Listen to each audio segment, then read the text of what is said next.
তেঁতুল গাছের মগডালে বসে মিষ্টি খাচ্ছিলেন এক গৃহবধূ। এমনই এক অস্বাভাবিক ও রহস্যময় ঘটনার সাক্ষী হয়েছে কুড়িগ্রামের গোড়াই আনন্দবাজার এলাকা। স্থানীয়দের ভাষ্যমতে ভোরের দিকে হঠাৎ করেই এক বৃদ্ধা নারীকে একটি বিশাল তেঁতুল গাছের একেবারে উপরের ডালে বসে থাকতে দেখা যায়। সবচেয়ে অবাক করা বিষয় হল, তিনি সেখানে একেবারে স্বাভাবিকভাবে বসেছিলেন এবং আপন মনে মিষ্টি খাচ্ছিলেন, যেন এটি তার জন্য কোনো অস্বাভাবিক পরিস্থিতিই নয়। প্রত্যক্ষদর্শীরা জানান, ওই নারী শুধু বসেছিলেন না, বরং শান্ত ও স্থিরভাবে শুয়েও ছিলেন। তার চোখে কোনো আতঙ্ক বা ভয় ছিল না। কিন্তু পরিস্থিতি দ্রুতই রহস্যময় হয়ে ওঠে যখন তার পরিবারের সদস্যরা ও ছেলে তাকে নামানোর চেষ্টা করতে যান।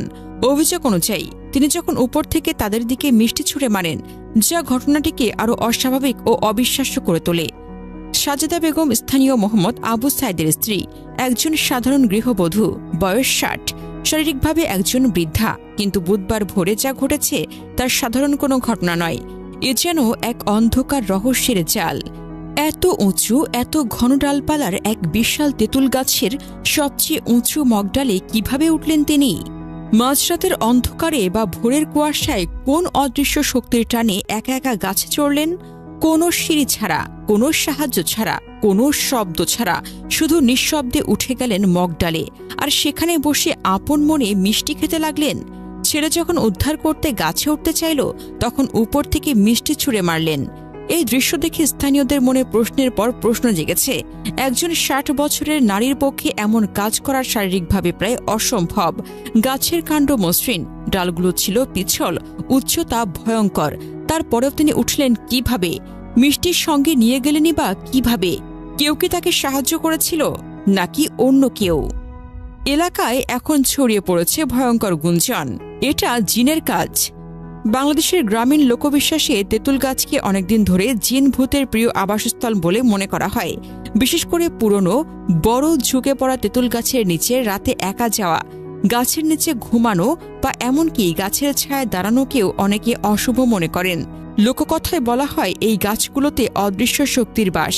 কখনো তাদের শরীরে ভর করে, কখনো তাদের অদ্ভুত আচরণ করায়। সাজেদা বেগমের এই ঘটনা দেখে অনেকেই বলছেন, হয়তো কোনো জিন তাকে নিয়ন্ত্রণ করেছে, হয়তো গাছের ভেতরের অশরীরী শক্তি তাকে ডেকে নিয়ে গিয়েছিল মগডালে। রাতের অন্ধকারে যখন সবাই ঘুম, তখন তাকে কে টেনে নিয়ে গেল? কার নির্দেশে তিনি মিষ্টি খাচ্ছিলেন? আর কেনই বা ছেলেকে মিষ্টি ছুঁড়ে মারলেন? অবশ্য অনেক শিক্ষিত মানুষ এসবকে কুসংস্কার বলে উড়িয়ে দিয়েছেন। তারা বলছেন, এর পেছনে থাকতে পারে মানসিক অসুস্থতা, ডিমনেশিয়া, ঘুমের মধ্যে হাঁটা বা অন্য কোনো চিকিৎসাযোগ্য কারণ। কিন্তু প্রশ্ন থেকেই যায়, একজন বৃদ্ধা মহিলা কিভাবে এত নিঃশব্দে এত উঁচুতে উঠলেন? কিভাবে মিষ্টি নিয়ে গেলেন? আর কেনই বা গাছের মগডালে বসে এমন আচরণ করলেন? এই রহস্য এখনো সমাধান হয়নি। অন্ধকার তেঁতুল গাছটা এখনো দাঁড়িয়ে আছে পুকুরের পাড়ে, আর এলাকার মানুষের মনে ভয় ও কৌতূহল মিশে এক অদ্ভুত আতঙ্ক তৈরি করেছে। কে জানে, হয়তো এর পেছনে সত্যি কোনো অলৌকিক শক্তি আছে, নয়তো এমন একটা রহস্য যা এখনো আমাদের জানা নেই। এদিকে কুড়িগ্রাম ফায়ার সার্ভিসের উপসহকারী পরিচালক এনামুল হক জানান, খবর পেয়ে তারা ঘটনাস্থলে পৌঁছান, কিন্তু পরিবারের আপত্তির কারণে তাৎক্ষণিক উদ্ধার অভিযান শুরু করা যায়নি। এর মধ্যে হঠাৎ সাজেদা বেগম গাছ থেকে পুকুরে লাফ দেন। ফায়ার সার্ভিসের সদস্যরা তাকে পুকুর থেকে অক্ষত উদ্ধার করেন।